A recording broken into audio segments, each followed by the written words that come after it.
राम राम मंडळी, शेर की बुक आणि आमच्या किरणबाईचा लुक दोन्ही जलवा आहेत. मित्रांनो, आयुष्य खूप सिरियस आहे, पण आम्ही नाही, कारण की आमचं हसू हेच आमचं शस्त्र आहे आणि ते आता लोड झालंय.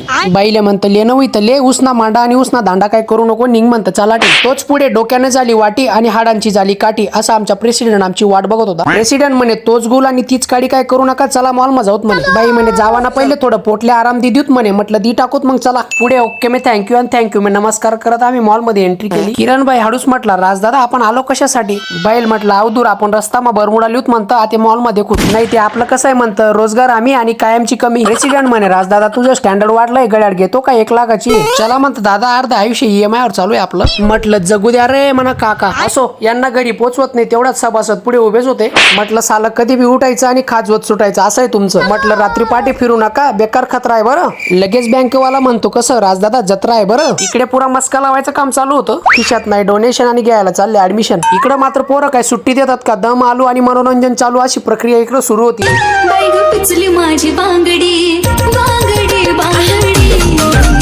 गं पिचली माझी बांगडी बांगडी बांगडी.